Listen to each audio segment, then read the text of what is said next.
거룩하신 아버지, 오늘도 우리로 이렇게 예배 자리에서 우리가 받은 구속의 은혜를 갚을 길 없어 찬송하고 경배해 주심을 감사드립니다. 오늘도 주의 피로 사신 주의 백성들이 마음과 뜻과 정성을 다하여 드리는 예배여, 참으로 그리스도의 이름으로 공로로 드리는 귀한 예배를 받아 주옵소서. 이종이 이제 말씀을 증거합니다.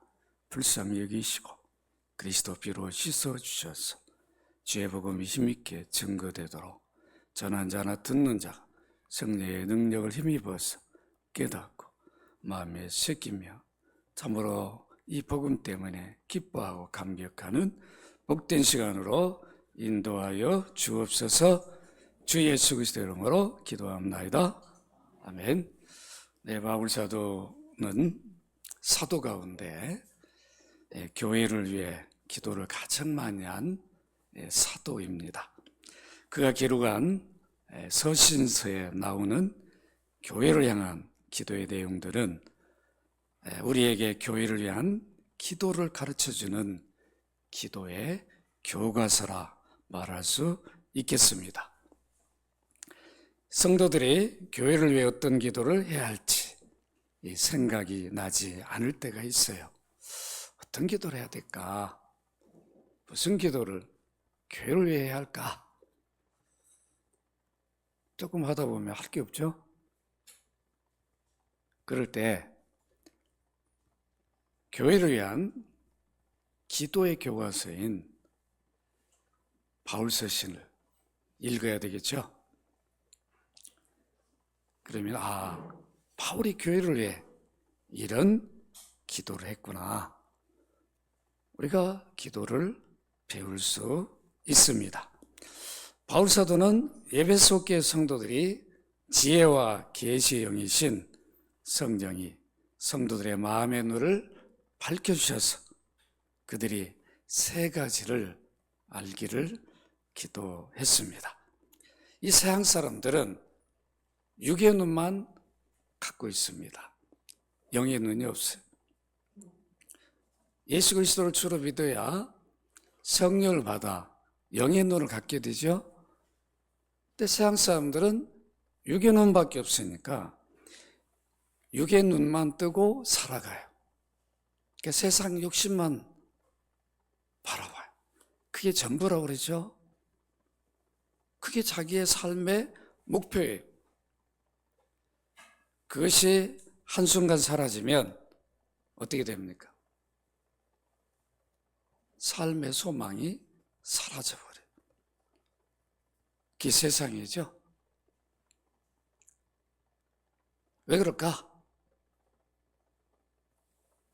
육적 눈만 가지고 있으니까 더 이상 볼 수가 없어요.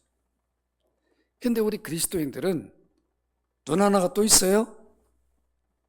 영의 눈, 영적인 눈을 뜨면 세상 사람들이 볼 수 없는 걸 보게 돼요. 이 영적 눈은 세상 사람들이 갖고 있는 그때 눈하고는 비교할 수 없는 거죠. 그런데 문제는 이런 눈을 주었음에도 불구하고 가졌음에도 불구하고 감고 산다는 거. 감고 있어요.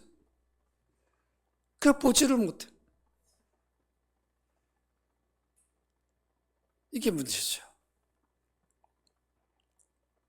그러니까 바울은 그 눈을 뜨면서 보고 있으니까 너희들도 좀 봐라. 너희들 좀 눈을 뜨고 기도해라. 지혜와 계시 영인 성령이 여러분들의 영의 눈을, 마음의 눈을, 심장의 눈을 좀 열어줬어. 그 영적인 그 세계를 좀 봤으면 좋겠다. 이것을 위해 기도를 했어요.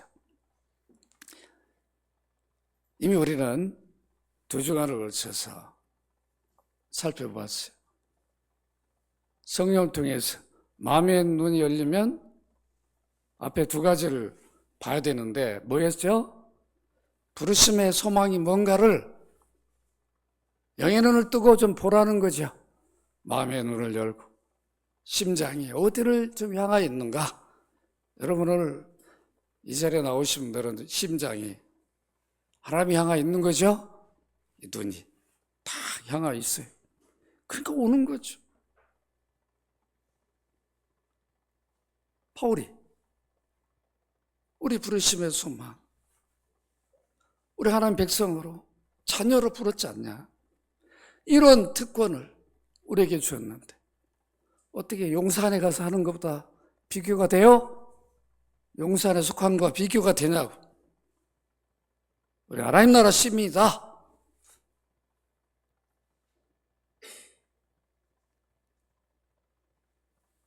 함께 부름을 받아서 교회를 이룬다. 직분도 주셨어요. 이런 부르심의 소망이 얼마나 영광스러운가를 좀 보라는 거예요. 좀 눈을 뜨고 보시길 바랍니다. 봐야지 소홀히 여기지 않아요. 세상 것 때문에 낙심하거나 좌절하지 않아요. 그 쇠할 것, 사라질 것 때문에 근심 걱정하지 않아요. 왜 그러세요? 내 하나님 백성의 자녀인데 내가 문제가 되면 누가 책임져 줄 거예요? 나를 부르신 분이, 전지전능하신 하나님이 나를 책임져 줄 거예요. 하나님의 영광 때문에 책임져 줄 거예요. 여러분들이 좀 그런 의식을 갖고 살라는 거예요. 그런 자부심을 좀 가지고 좀 세상에서 위로를 받지 말고 이런 것들이 여러분들의 위로가 돼야 되지 않아요? 이것보다 더 큰 위로가 어디 있냐?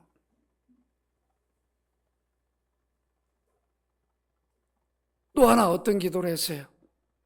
마음의 눈이 열리면 뭐예요? 장차 우리가 누릴 기어 상속자로 받을 그 영광이 얼마나 풍성한가를 좀 눈을 크게 뜨고 좀 바라보고 살라는 거죠. 누릴 영광. 완성된 하나님 나라에서 그리스도와 더불어 이미 먼저 가신 성도들과 함께 누릴 영광, 그 풍성함. 여러분 에덴 동산이 아담이 쫓겨나기 전에, 범죄하기 전에 그 모습 얼마나 대단하냐. 그 정도가 아니죠. 완성된 하나님 나라는. 새하늘과 새 땅은 아담도 아직 누려보지 못했어요. 그 영광을 장차 우리가 누릴 사람들이다. 믿으시기 바랍니다. 이거는 그냥 소망도 아니에요? 이러니까 우리가 약한 거죠.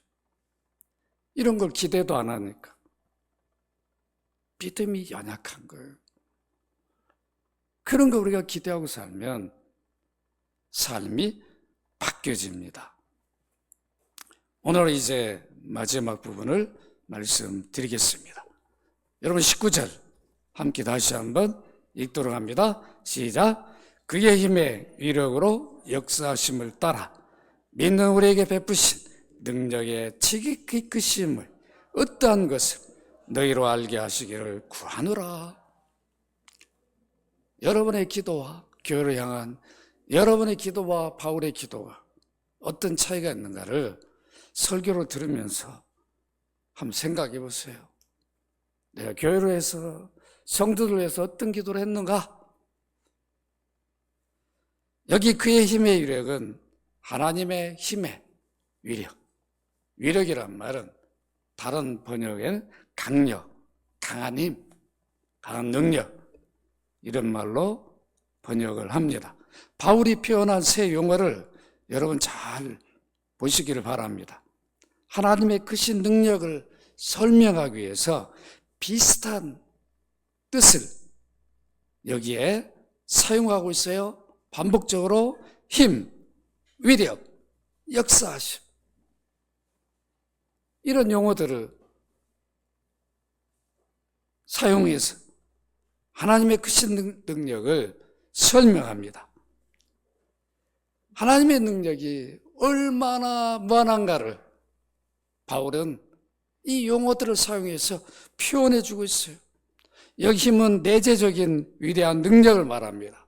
위력, 강력은 행위 속에 나타난 능력을 말하고, 역사하심은 어떤 사역을 성취시키기 위한 초자연적인 능력을 말해요. 이 하나님의 능력이에요.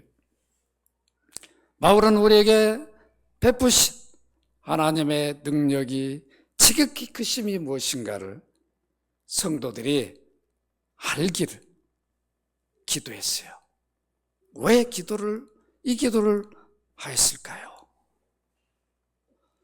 우리를 자녀 삼기 위해 베푸신 구원 자체가 하나님의 지극히 크신 능력으로 이루어졌다는 것을 알고 믿음 생활하기를 바라고 있습니다. 잊지 말라는 거예요. 우리를 구원하기 위해서 베푸신 그 은혜, 그 크신 능력으로 이루신 것을 잊지 말라는 거예요. 우리를 구원하기 위해 주 예수님이 피 흘려 죽으신 십자가만을 우리가 잠시 한번 생각해 보십시다. 믿지 않는 자들에게는 십자가가 아무런 능력도 아니에요. 의미도 없어요. 그들에게 십자가는 무슨 의미가 있어요? 알면 그대로 있겠어요? 아무런 의미도 없습니다. 그래서 그들은 십자가에 대한 관심도 없고 믿지도 않습니다. 성탄절이 되면 그냥 먹고 마시면 끝나는 거예요. 하루 좋은 날이죠. 쉬는 날이죠. 공휴일. 돈 쓰는 날이에요. 그때 악을 오히려 더 많이 행해. 이거 참 문제죠. 성탄절에. 의미를 모르니까. 십자가를 모르니까. 세상적으로 즐기고 죄를 짓고 그것뿐이라. 그날이 어떤 날인지도 모르고 관심도 없는 거죠. 그러나 십자가를 구원으로 믿는 우리들에게는 하나님의 능력입니다. 왜 십자가가 하나님의 능력이요 사랑입니까? 하나밖에 없는 아들을 피조물인 우리를 구원하기 위해 보내주셨어요. 그뿐입니까? 우리 죄값을 대신 지불하도록 하기 위해서 십자가를 짊어지게 하고 피 흘려 죽게 했어요. 이 모든 것이 우리 구원을 이루었어요. 하나님 능력으로. 여러분, 우연으로 갑자기 이루어진 게 아니에요. 구약의 긴 역사 속에 하나님이 약속을 하시고 그 약속을 섭리하셔 이루신다고요. 이미 모세를 통해 성경을 기록한 이후에도 1500년이 걸렸어요. 그 이전은 이유로 말할 수 없는 거죠. 수천 년 동안. 긴 역사 속에서 하나님이 아들을 구원주로 보는 게 있어. 모든 준비 과정을 하나님이 섭리하시고 이루십니다. 어떻게 사람이 이런 일을 이룰 수 있어요? 우리 인류 역사는 다 끊겨버린다고. 대제국들도 다 끊겨버렸어요. 다 망해버렸어요. 그러니까 그 제국에 어떤 걸 맡긴 것도 이루어질 수가 없는 거죠. 어떻게 이룰 수 있나? 바벨론이 할 수 있어요? 애굽이 할 수 있나? 못해요. 그 조그만 이스라엘 하나님 모든 구원 섭리를 이루신다고요. 긴 역사 속에서 이게 하나님의 지극히 크신 능력으로 우리에게 구원을 베푸시기 위해서 하신 일이에요. 이런 걸 좀 생각해 보라는 거예요. 하나님이 성육신 어떻게 하나님의 아들을 보내서 마리아 몸에서 태어나게 하는 것. 그것뿐입니까? 그 동정녀 탄생, 인류 역사 속에 이런 과학이 발달한 가운데 이를 누가 하냐고. 과학이 할 수 있어요? 못하잖아요. 이런 일을 2000년 전에 하나님은 그 신능력으로 하셨습니다. 악을 선으로 바꾸셨어요. 그들은 십자가 의미도 몰랐어. 노마 힘을 빌려서 십자가에 죽겠지만 하나님의 그 신능력은 그것이 인류 구원이 되도록 그 일을 그대로 이루신다고요. 여러분들이 역사 속에 이런 것을 볼 줄 알아야 되죠.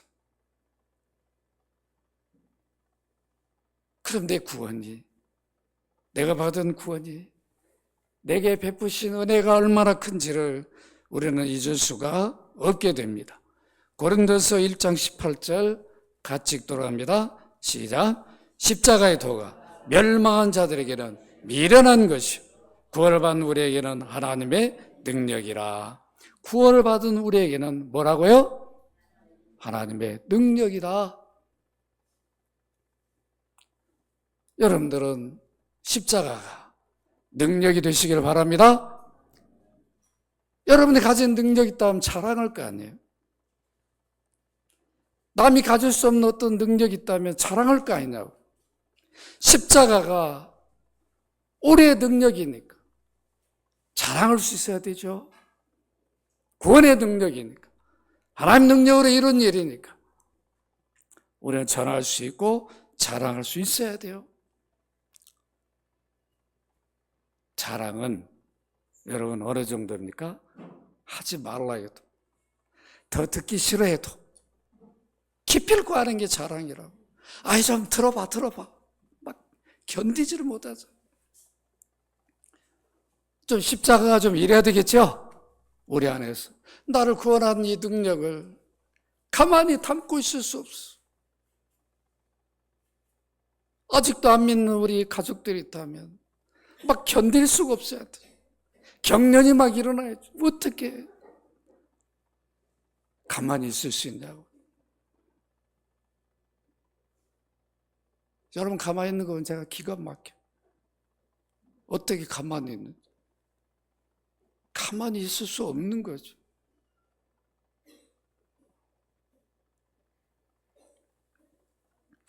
바울은 십자가를 구원의 능력으로 믿지 않았던 사람이에요. 그런 사람이 다메섹 도상에서 부활하신 주 예수님을 만남으로 십자가 죽으신 주 예수가 자신의 구원주라는 것을 그때 비로소 믿게 되어 경험합니다. 그 이후부터는 바울은 십자가만을 알기를 작정하고 십자가만을 구원이라고 자랑하고 전합니다. 삶이 바뀌어버려요. 십자가 능력으로 믿으니까 사람이 변화되어 버린다. 이런 변화를 여러분들도 경험해야 되지 않겠습니까? 그래야 되겠죠? 이건 바울만 경험한 게 아니에요. 우리 모두가 이런 경험을 해야 됩니다. 고린도전서 2장 2절 함께 읽습니다. 시작. 내가 너희 중에서 예수 그리스도와 그가 십자가 못 박힌 것 외에는 아무것도 알지 아니하기로 작정하였습니다. 여러분들이 이런 고백을 할 수 있으면 얼마나 좋나. 나는 세상 것. 여러분 지금 보세요. 지금까지 세상 것 알기 위해서 얼마나 노력했나고. 그 뜻대로 됐을까? 자녀들도 세상 방식으로 가르치려고 그 노력을 했는데 지금 보면 그냥 보시라고. 그리스도 방식으로 노력을 했다면 얼마나 좋겠냐고. 다 무시하고 자기 경험 세상 방식으로 자녀들 다 양육하려고 그 노력을 다 했는데 지금 결과를 보시라. 그 세상 지식 때문에 그 영원한 지식이 됩니까? 아무것도 아닌 거기다 미어 살잖아요. 죄가 죄인지도 모르고 거기에 빠져 살잖아요. 진정한 최고의 지식은 무관심하고 우리가 다 회개해야 되는 거죠. 갈라디아 6장 14절 같이 읽도록 합니다. 시작. 그러나 내게는 우리 주 예수 그리스도의 십자가 외에 결코 자랑할 것이 없으니 그리스도로 말미암아 세상이 나를 대하여 십자가에 못 박히고 내가 또한 세상에 대하여 그러하니라. 이 고백이 여러분의 고백이 되시기를 바랍니다. 바울만 예수 믿는 게 아니잖아요. 바울만 십자가를 믿는 게 아니잖아요. 우리도 믿고 있으니까. 우리들도 예수 그리스도 십자가에 결코 자랑할 것이 없다. 나를 변화시켜 나를 구원해 주셔서 내게 영원한 소망을 주셨는데 이것보다 더 자랑할 게 어디 있냐고. 아담과 하와가 창조주 앞에 반역죄를 범한 이후에 하나님의 인류 구원 계획은 우연히 일어난 것이 아닙니다. 친히 아버지와 아들 성령이 함께 하셔서 구원 계획을 이루시고 그 구원 계획대로 아들을 보내시고 아들이 아버지의 계획대로 구원 사역을 이루신다고. 그리고 성령을 보내주셔서 믿게 하는 역사를 이룹니다. 이 모든 일이 어찌 사람이 할 수 있냐고. 인류 구원의 일은 사람이 할 수 없습니다. 죄를 지은 인간편에서는 구원을 이룰 수 있는 그만한 능력이 없어요. 누가 할 수 있냐고.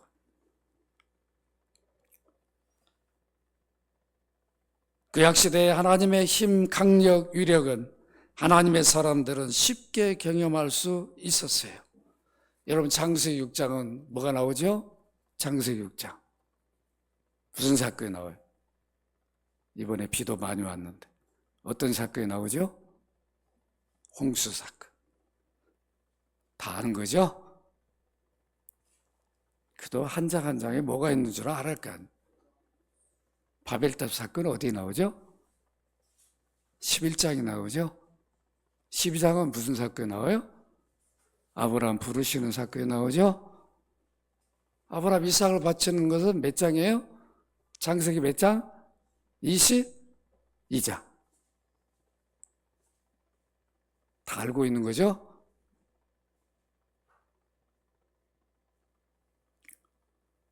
여러분 창세기 6장에 노아 홍수 때 하나님이 심판하는데 누구만 살았어요? 노아의 가족만 살죠? 방주에 가서 거기에 구별된 선택된 피조물들만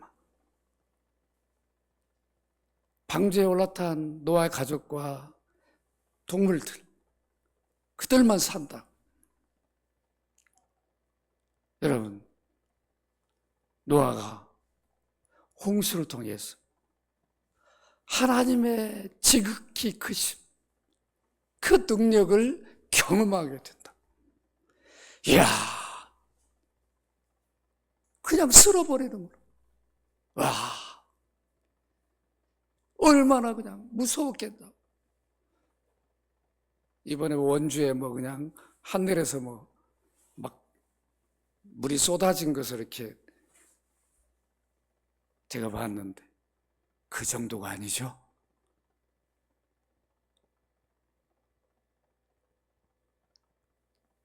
조금만 물폭탄 와도 우리는 난리잖아요. 못 살겠다고 막 쓸려가고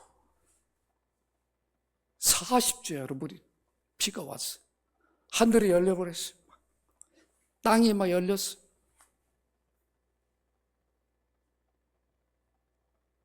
노아는 경험합니다. 하나님의 위력, 강력이 어떠한지. 그런 하나님 앞에 손을 바짝 들 수밖에 없죠. 노아가 무지개를 바라봤을 때 여러분 어떤 마음이었겠나요? 오늘 우리가 무지개를 보는 거하고 노아가 언약으로 받은 무지개를 볼 때 어떤 마음이겠나? 이야, 저 무지개. 그 하나님의 무서운 심판이 다시는 하지 않겠다고 약속한 그 무지개를 보면 얼마나 감격이 컸겠냐고. 노아는 하나님을 경험해. 하나님의 능력, 크심을 누가 말해도 직접 경험. 누가 알려준 거하고는 비교가 안 되는 거죠. 자기 눈으로 직접 봤어요. 하나님 능력이 어떠한 가 창세기 12장에 보면 아브라함 하나님 불러요. 야, 네가 그동안 자랐던 고향을 등지고 내가 지시할 땅으로 가라. 75세에 떠납니다. 75년 살았던, 제가 과천 20년 이상 살았는데 여기 떠나기 힘들더라고.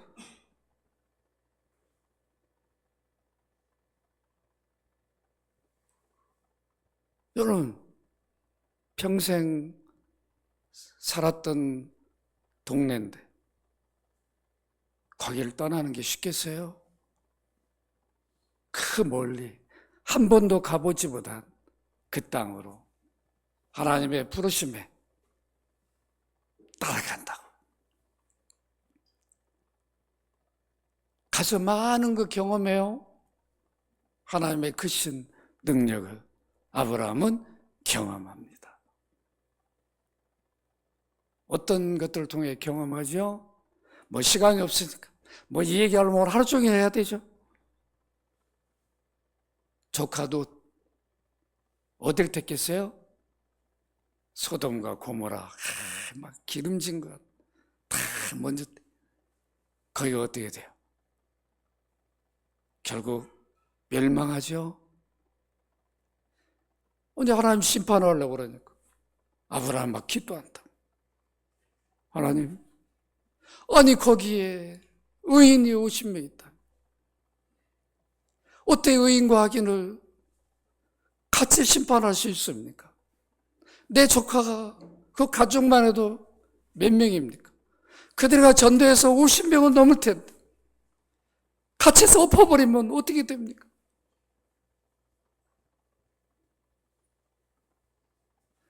하나님 뭐라고 그랬어요? 야, 내가 50명 있다면 어떻게 같이 없겠냐? 있어요, 없어요? 40명, 30명, 20명. 여러분 무슨 흥정합니까? 하나님하고? 이게 아브라함이 롯을 사랑하는 마음이죠? 그걸 하나님이 아시는 거예요. 그래, 네가 롯을 이렇게 아끼는구나. 열매 있었어요, 없었어요? 의인 롯이 소돔 고모라 가서 그들과 통화되어 살아버린 거죠. 그들을 하나님의 사람으로 못 만든 거.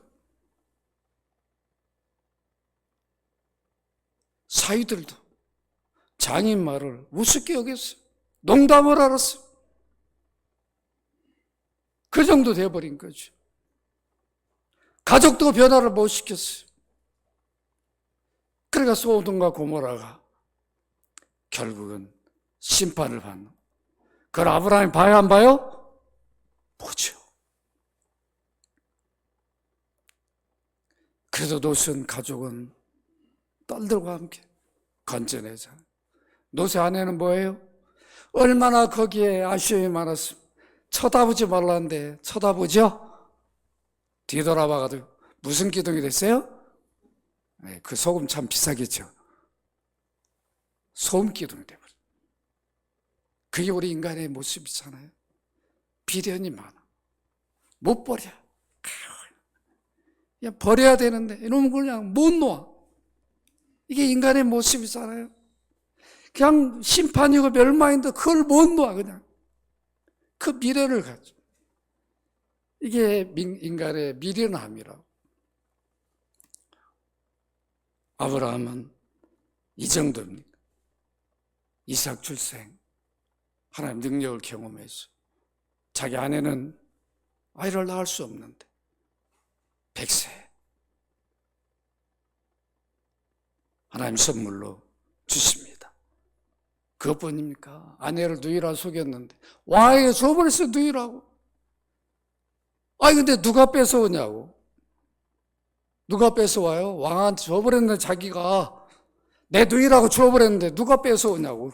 자기 아내를 하나님이 그냥 너 아브라함의 아내 손만 대면 너 죽여 그냥. 그러니까 그냥 얼른 갔다가 다시 되돌려 준다. 하나님 능력을 경험합니다. 아브라함은 하나님 지극히 크신 자신의 베푸신 그 능력을 경험하고 잊지 않습니다. 여러분, 야곱을 통한 이스라엘 12지파 형상들 여러분 한번 읽어보라고. 하나님의 크신 능력으로. 야곱이 잘나서 그럽니까? 야곱은 다 범죄했다. 그런데 그걸 통해서도 하나님은 선하게 인도하셨어요. 12지파가 형성되게 하잖아요. 그뿐입니까? 요셉 형제들의 시기에 질투를 통해서 팔아넘겼지만 하나님은 요셉을 붙들어서 애굽의 2인자가 되게 하고 결국은 이스라엘 백성들이 흩어지지 않고 한민족 공동체가 이루도록 하나님이 크신 능력으로 섭리한다. 그 일들을 요셉으로 하여금 준비하게 만든다고요. 인류 구원 역사로 위해서. 이런 것들을 우리가 성경을 통해서 구약을 읽을 때에 눈에 들어와야 되잖아요. 요셉 같은 사람만 볼 게 아니라 요셉을 통해 하나님 어떤 일을 이루셨는가를 우리가 볼 수 있어야 돼요. 뭐 이렇게 하나님의 크신 능력을 경험한 사건들은 이루 말할 수 없어요. 시간이 없어 다 말도 못해요. 신약시대에 와서 하나님의 능력의 지극히 크심을 백성들 어떻게 경험합니까? 하나님의 아들이 사람이 되어 직접 자신이 하나님이심을 증명해요. 많은 이적과 기적을 베풀어서 물론 포도주가 되게 하고 그 정도입니까? 오병이의 이적을 이렇게 해서 예수님만 계시면 먹을 거 걱정 안 해도 돼. 다 그냥 풍성하게 배불리 먹도록 모든 걸 할 수 있는 그런 일을 보여주셨어요. 죽은 자를 살렸어요. 죽은이 나으리나 된 나사로를 살리는 이런 능력을 보여주셨습니다. 바울은 19절에 하나님의 지극히 크신 능력을 좀 더 바르게 알도록 이해하도록 하기 위해서 20절, 22절에서 자세히 설명합니다. 여러분 20절을 함께 읽는데 하나님의 지극히 크신 능력이 그리스도 안에 어떻게 나타나는지를 잘 제시해 줍니다. 그걸 한번 함께 읽어봅니다. 시작. 그 능력이 그리스도 안에서 역사하사 죽은 자들 가운데 다시 살리시고 하늘에서 자기 오른편에 앉히시사. 하나님의 지극히 크신 능력이 그리스도 안에서 역사했어요. 어떻게 역사했어요? 죽은 자들 가운데 다시 살리셨어요. 이거 뭘 말해요? 부활. 그리스도의 부활은 죽은 자 살아나는 정도가 아니에요? 이것도 할 수 없는데 다시 죽지 않는. 예수님 당시에도 죽은 자가 살아났는데 다 다시 죽었어요. 영원히 사는 게 아니에요. 예수님은 죽은 자 가운데 살아났는데 다시 죽지 않는 영원히 사는 부활. 이게 진정한 부활이죠? 그래서 첫 열매, 부활의 첫 열매라고 예수 그리스도의 부활을 말합니다. 이것이 하나님의 지극히 크신 능력으로 하신 일이에요. 그것뿐입니까? 여기 보니까 뭐라고 그랬어요? 하늘에서 자기 오른편에 앉히셨어요. 바라고 끝난 게 아니라 승천합니다. 승천할 때, 승천은 뭐예요? 모든 구원의 완성을 의미하죠. 속죄제사의 완성. 오늘 여러분 하이델베르에서 공부를 할 거예요. 예수님 승천한 것은 제자들만 본 게 아니라 일시에 500명이 다 봤어요. 승천한 모습. 가심을 본 그대로 오실 것이다.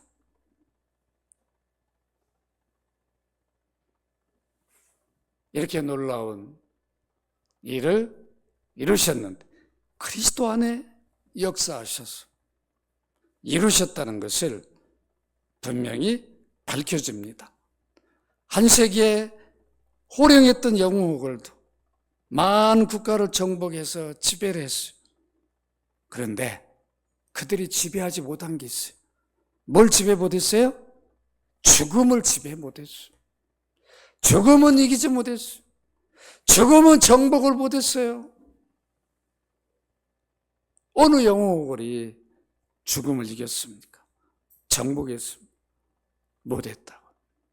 하나님의 크신 능력은 우리에게 구원을 베푸기 위해서 이 일을 이루셨어요.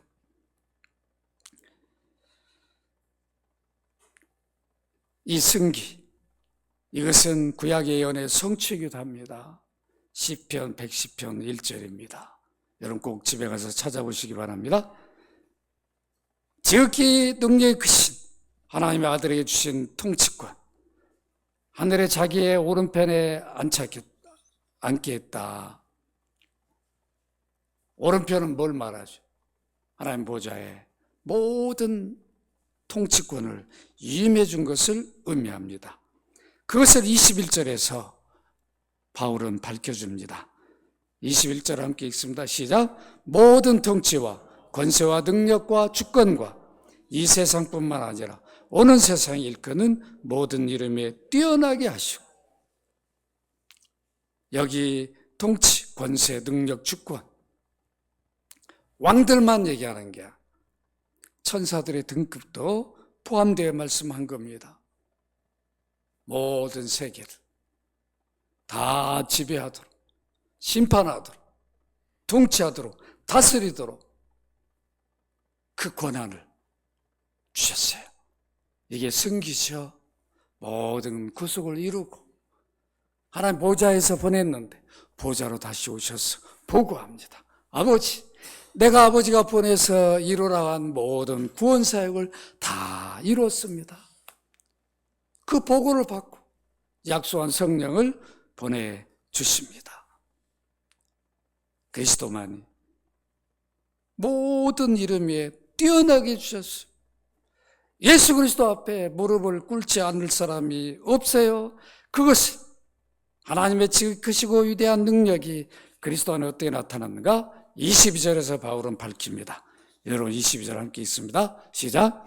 또 만물을 그 발 아래에 복종하게 하시고 그를 만물 위의 교회의 머리로 주셨느니라. 만물 위의 머리. 머리는 뭘 말하는 거예요? 통치자를 말하죠. 최고의 통치권. 하나님께서 그리스도를 만물의 머리가 되게 하여 만물을 그리스도 발 아래 복종하게 했다. 이것이 하나님이 지극히 크시고 위대한 능력을 했다는 거예요. 우리에게 구원을 베푸시기 위해서 이 일을 하셨다. 이것을 알라는 거예요. 좀 알고 살라. 알고 믿음으로 살라. 이렇게 말씀합니다.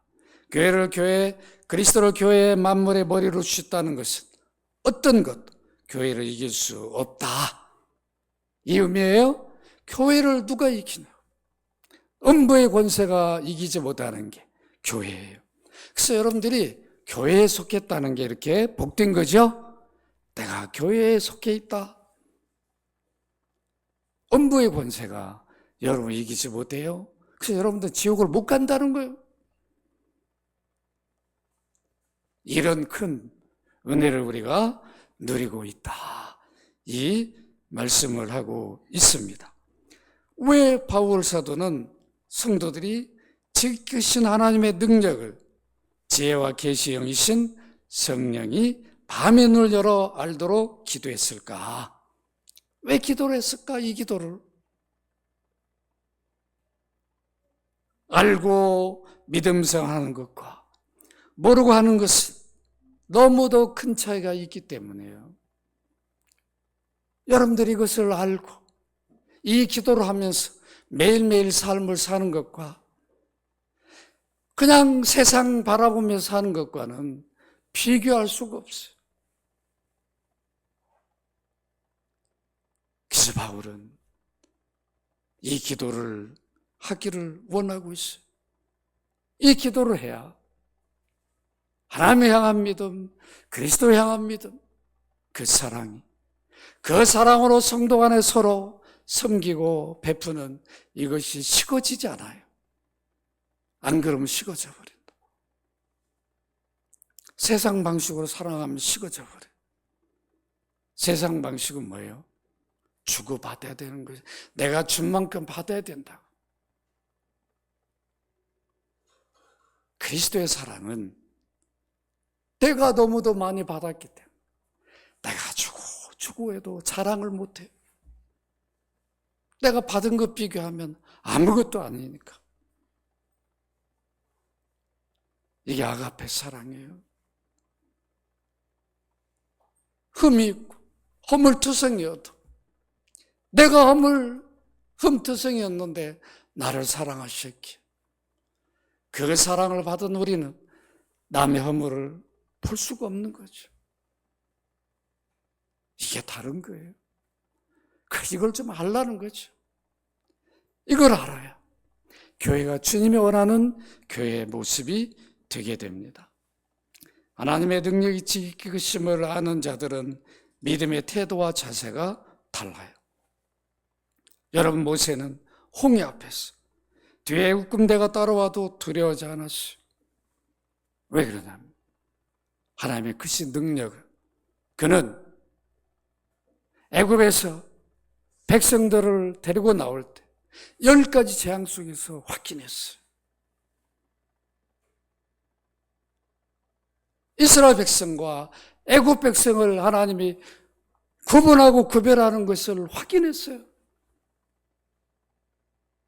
이 하나님의 능력이라는 것을 모세는 잊을 수가 없었습니다. 그것을 믿고 있으니까 모세는 홍해 앞에서 뒤에 애굽 군대가 따라와 이스라엘 백성들은 똑같이 열 재앙을 경험했어도 두려워 떨어서 모세에게 어떻게 합니까? 원망 불평한다고. 애굽에 장지가 없어 여기까지 끌고 와 우리 죽이냐. 그러나 모세는 어떻게 말합니까? 출애굽기 14장 13절 14절 여러분 같이 한번 읽습니다. 시작. 모세가 백성이 이르되 너희는 두려워하지 말고 가만히 서서 여호와께서 오늘 너희를 위하여 행하시는 구원을 보라. 너희가 오늘 본 애굽 사람을 영원히 다시 보지 아니하리라. 여호와께 너희를 위하여 싸우시리니 너희는 가만히 있을지니라. 이 성경 읽을 때 막 가슴이 벅차야 되지 않습니까? 영의 눈이 열렸어. 제발 좀 봐라. 제발 좀 봐라. 하나님의 크신 능력으로 여기까지 인도했는데 낮에는 구름 기둥으로 밤에는 불 기둥으로 우리를 인도하시고 매출하게 한 만나를 먹이시고 물이 없는데 반석에서 물을 내서 우리를 먹게 하신 그 위대하고 크신 하나님의 능력을 너희들이 경험하고도 홍해 앞에서 두려워 떠느냐. 이게 모세의 믿음이죠. 하나님의 크신 능력을 알고 믿음 생활하면 모세처럼 담대해질 수밖에 없습니다. 여호수아는 여러분 모세를 이어서 모세와 함께 많은 경험을 했어요. 모세가 죽은 다음에 이제 이스라엘을 인도하는 지도자 일을 합니다. 그가 이제 가나안으로 가는 여정에 큰 위기를 만나요. 어디를 넘을지 못해요? 무슨 성? 무슨 성이에요? 무슨 성? 여리고성이잖아.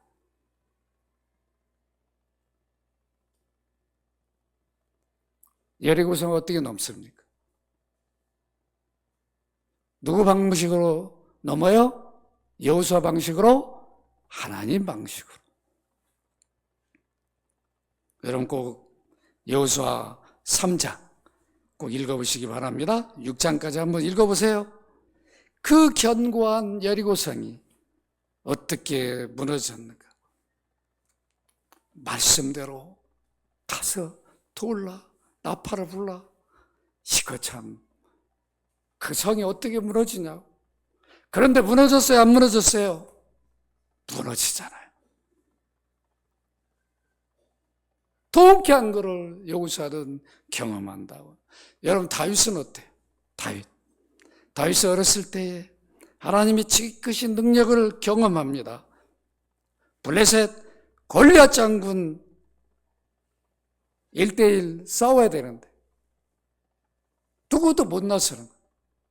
골리앗을 보니까 너무 크고 어이구 두려워 떠는 거예요. 다윗은 떨어요 안 떨어요? 하나님 능력을 경험한 다윗은 골리앗 같은 것은 우습게 여깁니다. 여러분 사무엘상 17장 32절 37절 좀 길지만 같이 한번 읽어보십시다. 시작. 다윗이 사울에게 말하되 그로 말미암아 사람이 낙담하지 말 것이라. 주의 종이 가서 저 블레셋 사람과 싸우리이다 하니 사울이 다윗에게 이르되 내가 가서 저 블레셋 사람과 싸울 수 없으리니 너는 소년이요 그는 어려서부터 용사임이니라. 다윗이 사울에게 말하되 주의 종이 아버지의 양을 지킬 때에 사자나 곰이 와서 양떼에서 새끼를 물어가면 내가 따라가서 그것을 치고 그 입에서 새끼를 건져내었고 그것이 일어나 나를 해하고자 하면 내가 그 수염을 잡고 그걸 쳐 죽였나이다. 주의 종이 사자와 곰도 쳤은즉 살아계신 하나님의 군대를 모욕한 이 할례받지 않은 블레셋 사람이니까 그가 그 짐승 중에 하나와 같이 되리이다. 또 다윗이 이르되 여호와께서 나를 사자의 발톱과 곰의 발톱에서 건져내셨은즉 나를 이 블레셋 사람의 손에서도 건져내시리이다. 사울이 다윗에게 이르되 가라 여호와께서 너와 함께 계시기를 원하노라. 여러분 감동이 오지 않습니까? 너는 소년데 임마 네가 어딜 가려고 까불지 마. 믿음이 없으면 다윗을 보고도 하나님이 능력으로 함께하는 다윗을 보고도 소년으로 보는 거예요. 골리앗이 크게 보이는 거예요. 다윗은 골리앗을 보지 않았어요. 하나님의 지극히 크신 능력, 자기가 함께하는 그 능력을 본 거죠. 여러분들이 이 능력을 믿으시기 바랍니다. 이 확신을 나를 구원하기에 베푸신 그 능력, 그 능력으로 모든 인류 역사를 섭리하셔 이루신 능력, 이 능력으로 우리를 구원하셨죠. 이 능력으로 우리를 십자가 구속을 믿게 하셨어요. 우리 죽은 영혼을 살리셨어요. 우리를 일으켜주셨어요. 성령을 선물로 주셨어요. 부활의 영원한 소망을 갖게 해주셨어요. 이걸 알라는 거예요. 이거는 그리스도 안에만 이룬 게 아니라 그리스도를 믿는 우리에게도 이 놀라운 능력을 이루셨음을 잊지 말라는 겁니다. 에베소 2장 5절 6절 같이 한번 읽도록 합니다. 에베소 2장 5절 6절 같이 한번 읽습니다. 시작. 살리셨고 너희는 은혜로 구원을 받은 것이라 또 함께 일으키사 그리스도 안에 함께 하늘에 앉히시니. 그리스도에게만 이 은혜를 준 게 아니라 우리도 동일하게 이 은혜를 베푸셨어요. 믿으시기를 바랍니다. 그러니까 바울은 로마로 압송될 때에 풍랑을 만나죠. 베닉스에서 유라굴로라고 하는 풍랑. 그럴 때 어떻게 합니까? 두려워해요? 안 두려워합니다.